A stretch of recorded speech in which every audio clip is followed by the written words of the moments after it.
செருப்பு வீசிய வழக்கறிஞர் விவகாரம். நடவடிக்கை எடுத்தால் பிரச்சனை வெடிக்கும். சர்ச்சைக்கு பயந்து பின்வாங்கிய நீதிபதி PR ஹவாய். உச்சநீதிமன்றத்தில் நடந்த பரபரப்பு விவாதம். வணக்கம் நண்பர்களே. கடந்த மாதத்தில் மத்திய பிரதேசத்தில் கஜ்ரா கோவில் 7 அடி உயரம் உள்ள விஷ்ணு சிலையை சமூக விரோதிகள் சேதப்படுத்தி விட்டதாக உச்சநீதிமன்றத்தில் ஒரு பொதுநல மனு தாக்கல் செய்தார் 71 வயது மூத்த வழக்கறிஞர் ராகேஷ் கிஷோர். ஆனால் அந்த மனுவை விசாரிக்க மறுத்த உச்சநீதிமன்ற தலைமை நீதிபதி PR ஹவாய், எதையாவது செய்யும்படி அந்த கடவுளிடமே சென்று கேளுங்கள் என்று கிண்டலாக சொல்லி அந்த மனுவை விசாரிக்க மறுத்துவிட்டார். அவரது இந்த கருத்து அப்போது சோசியல் மீடியாவில் சர்ச்சையை ஏற்படுத்தியது. முஸ்லிம்களின் மசூதி சம்பந்தப்பட்ட வழக்கு என்றால் உடனடியாக விசாரிக்கும் நீதிபதிகள் இந்து கோவில் விவகாரம் என்றால் அலட்சியம் காட்டுகிறார்கள், அவமதிக்கிறார்கள் என்று பலரும் கடுமையான விமர்சனங்களை வெளியிட்டார்கள். இதையடுத்து என்னுடைய கருத்து தவறாக புரிந்து கொள்ளப்பட்டது, நான் அனைத்து மதங்களையும் மதிப்பவன் என்று கூறியிருந்தார் நீதிபதி PR ஹவாய். இதனால் கடும் கோபத்துக்கு ஆளான வழக்கறிஞர் ராகேஷ் கிஷோர் நீதிபதி ஹவாய் மீது தனது காலணியை வீசி பரபரப்பை ஏற்படுத்தினார். இதன் காரணமாக வழக்கறிஞர் ராகேஷ் கிஷோர் மீது வழக்கு பதிவு செய்யப்பட்டது. அவரை பார் கவுன்சிலிலிருந்து சஸ்பெண்ட் செய்தார்கள். அதையடுத்து வழக்கறிஞர் ராகேஷ் கிஷோர், நீதிபதி மீது காலணி வீசியது நான் அல்ல, அந்த கடவுள்தான் அதை செய்தார், இது கடவுளின் கட்டளை. மேலும் நீதிபதி ஹவாய் சனாதன தர்மத்தை அவமதித்து விட்டார், அதன் காரணமாக அவர் மீது காலணியை வீசினேன், இந்த சம்பவத்துக்காக நான் வருந்தவில்லை, அவரிடம் மன்னிப்பு கேட்கப் போவதும் இல்லை என்று கூறியிருந்தார். இந்த நிலையில் இந்த மனு உச்சநீதிமன்ற நீதிபதி சூரியகாந்த் அமர்வில் நேற்று விசாரணைக்கு வந்தது.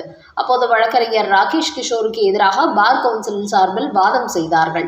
அவர்கள் கூறுகையில், உச்சநீதிமன்ற தலைமை நீதிபதி ஹவாய் மீது காலணி வீசிய நபரை சமூக ஊடகங்களில் கதாநாயகன் போன்று சித்தரிக்கிறார்கள். அதேபோல் அந்த வழக்கறிஞரும் தன்னுடைய செயலை நியாயப்படுத்தி வருகிறார். அதனால் இதை அப்படியே கண்டுகொள்ளாமல் விட்டால் எதிர்காலத்தில் இதுபோன்று பலரும் தலைமை நீதிபதிகள் மீது செருப்பு வீச தொடங்கி விடுவார்கள். அதனால் இந்த விவகாரத்தை தலைமை நீதிபதி மன்னித்தாலும் இது நீதித்துறை சார்ந்த விவகாரம். அதனால் சம்பந்தப்பட்ட வழக்கறிஞர் மீது நீதிமன்ற அவமதிப்பு நடவடிக்கை எடுத்தாக வேண்டும் என்று வாதிட்டுள்ளார்கள். இதையடுத்து நீதிபதி சூரியகாந்த் கூறுகையில், யாராக இருந்தாலும் நீதிமன்றத்துக்குள் கோஷம் எழுப்புவது, காலணி வீசுவது என்பது அவமதிப்பான செயல்தான். என்றாலும் இந்த விஷயத்தில் சம்பந்தப்பட்ட நபர் மீது நடவடிக்கை எடுக்க வேண்டுமா இல்லையா என்பது இதில் சம்பந்தப்பட்ட நீதிபதியின் விருப்பத்தை பொறுத்தது. அதோடு காலணி வீசிய வழக்கறிஞர் மீது நடவடிக்கை எடுத்தால் இந்த நடவடிக்கைக்கு எதிராக தேவையில்லாத சலசலப்பை ஏற்படுத்துவார்கள். ஏற்கனவே அவருக்கு ஆதரவு குரல் ஒலித்து வரும் நிலையில் இது இன்னும் பெரிய அளவில் சர்ச்சைகளை ஏற்படுத்தக்கூடியதாகவும் அமைந்துவிடும். அதோடு இந்த விஷயத்தை மேலும் நாம் விவாதத்திற்கு கொண்டு வந்து தீர்ப்பளித்து இது குறித்து இன்னும் ஆதரவு, எதிர்ப்பு என சோசியல் மீடியாவில் கடுமையான கருத்து மோதல்களை ஏற்படுத்தும். அதனால் இது போன்ற விஷயங்களை நாம் பெரிதாக்க வேண்டாம், இது மறக்கப்பட வேண்டிய விஷயம். அதேபோல் தலைமை நீதிபதியும் இதை பெருசாக்க வேண்டாம் என்றுதான் கூறுகிறார். அதனால் இந்த காலணி வீச்சு வழக்கை இத்தோடு விட்டுவிடலாம். அதோடு தலைமை நீதிபதி ஹவாயின் பதவிக்காலம் அடுத்த மாதத்தோடு முடிவதால் அவர் நீதிமன்றத்தை விட்டு வெளியேறும் போது இது போன்ற ஒரு சர்ச்சையுடன் வெளியேற வேண்டாம். இது பற்றி பலரும் அவரை சோசியல் மீடியாவில் வசைப்பாடுவார்கள். அதனால் மன்னிப்பு கேட்க மறுத்த வழக்கறிஞரை நாம் மன்னித்து விடுவித்து விடுவோம் என்று கூறியுள்ள நீதிபதி, இனிவரும் காலங்களில் உச்சநீதிமன்றத்தில் இதுபோன்ற சம்பவங்கள் நடக்காமல் இருக்க தேவையான நடவடிக்கை எடுப்போம். இதற்கான ஆலோசனைகளை பார் கவுன்சில் கொடுக்க வேண்டும் என்று கூறிய நீதிபதி சூரியகாந்த் இந்த வழக்கின் விசாரணையை ஒத்திவைத்துள்ளார். அந்த வகையில் 71 வயது வழக்கறிஞர் ராகேஷ் கிஷோர் நீதிபதி மீது செருப்பு வீசிய விவகாரத்தை இத்தோடு முடித்துக் கொள்ளவே உச்சநீதிமன்றம் முடிவெடுத்துள்ளது. குறிப்பாக அவர் மீது நடவடிக்கை எடுத்தால் இதை இன்னும் சர்ச்சையாக்குவார்கள் என்பதற்காகவே பார் கவுன்சில் நடவடிக்கை எடுக்க வற்புறுத்திய போதும் நீதிபதிகள் அதற்கு மறுப்பு தெரிவித்து இந்த வழக்கையை முடித்து வைத்துள்ளார்கள் என்பது குறிப்பிடத்தக்கது. அடுத்த செய்தி. 5 ஆண்டுகளுக்கு பிறகு நேற்று முதல் இந்தியா சீனாவுக்கு இடையே விமான சேவை தொடங்கியது. அதிர்ச்சியில் கொந்தளித்த டொனால்ட் ட்ரம்ப். இந்தியா அமெரிக்கா இடையிலான வர்த்தக போர் நீடித்து வரும் நிலையில் தற்போது 2 நாடுகளுக்கும் இடையே 3 கட்ட பேச்சுவார்த்தைகள் நடைபெற்றுள்ளது.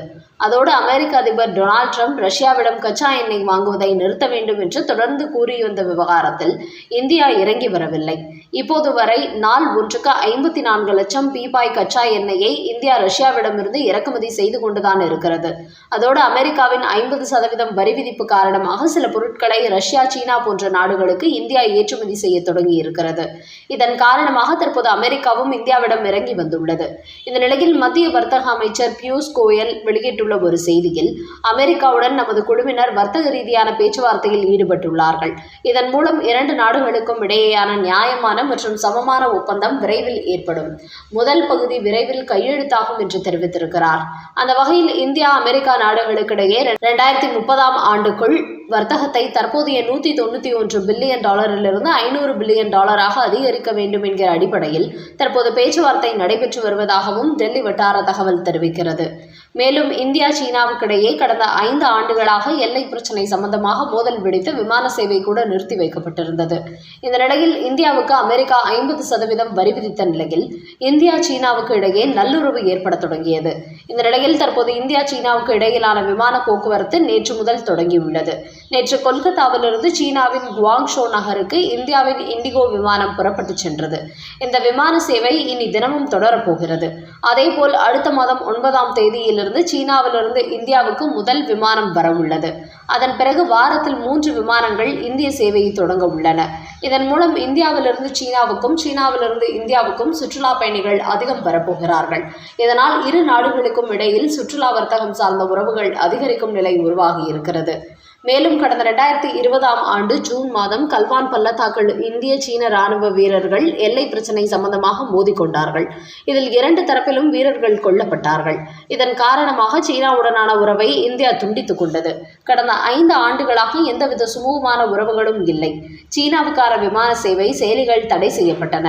என்றாலும் அமெரிக்க அதிபர் டொனால்ட் ட்ரம்ப் இந்தியாவுக்கு 50% வரி விதித்ததை போன்று சீனாவுக்கு விதித்தார். இதன் காரணமாக எதிரிகளாக இந்தியாவும் சீனாவும் நட்பாகிவிட்டார்கள். கடந்த ஆகஸ்ட் 31ஆம் தேதி சீனாவில் நடைபெற்ற ஷாங்காய் ஒத்துழைப்பு மாநாட்டில் பிரதமர் மோடி பங்கேற்றார். அப்போது இந்தியா, சீனாவுக்கிடையே வர்த்தக ரீதியிலான பல ஒப்பந்தங்கள் போடப்பட்டன. அது இந்தியா, சீனாவில் முக்கிய மைல்கல்லாக மாறியது. ஆனால் சீனாவுக்கு எதிராகவும் தங்களுடன் நட்பாகவும் இருந்த இந்தியா இந்த வர்த்தக வரி விதிப்பு காரணமாக சீனாவுடன் கைகோர்த்து விட்டதால் கடும் அதிர்ச்சி அடைந்தார் அமெரிக்க அதிபர் டொனால்ட் ட்ரம்ப். இதன் காரணமாகவே சீனாவுக்கு இன்னும் கூடுதலாக, அதாவது 100% வரி விதிக்கப் போவதாக அவர் மிரட்டல் விடுத்து வருகிறார். அதோடு மட்டுமின்றி இருண்ட சீனா இந்தியாவை தங்களிடமிருந்து பிரித்து விட்டதாக சமீபத்தில் தனது எக்ஸ் பக்கத்தில் கூட ஒரு பதிவு போட்டிருந்தார் டொனால்ட் ட்ரம்ப். அந்த அளவுக்கு அமெரிக்கா இந்தியாவுக்கான ஒரு கதவை அடைத்தால் சீனா இன்னொரு கதவை திறந்து விட்டது. இதன் காரணமாக அண்டை நாடான சீனாவுடன் இந்தியா பல போக்குவரத்து சேவைகளையும் வர்த்தகமும் அதிகரித்து 2 நாடுகளுக்கும் இடையிலான உறவை இன்னும் வலுப்படுத்த திட்டமிட்டிருப்பதாக மத்திய வெளியுறவுத்துறை அமைச்சர் ஜெய்சங்கர் தெரிவித்திருக்கிறார். மீண்டும் களமிறங்கிய விஜய். திமுகவுக்கு எதிராக வெளியான பரபரப்பு அறிக்கை. தமிழக வெற்றி கழகத்தின் பிரச்சாரங்கள் தொடங்கியதிலிருந்து திமுகவுக்கு எதிரான அரசியலை முன்னெடுத்து வந்தார் விஜய். என்றாலும் கரூர் சம்பவத்துக்கு பிறகு ரொம்பவே அமைதியாகிவிட்டார். ஆனால் நேற்று கரூரில் உயிரிழந்தவர்களின் குடும்பத்தினரை மாமல்லபுரத்தில் சந்தித்து ஆறுதல் கூறினார். இந்த நிலையில் இன்று மீண்டும் திமுகவுக்கு எதிராக அவர் ஒரு அறிக்கை வெளியிட்டுள்ளார்.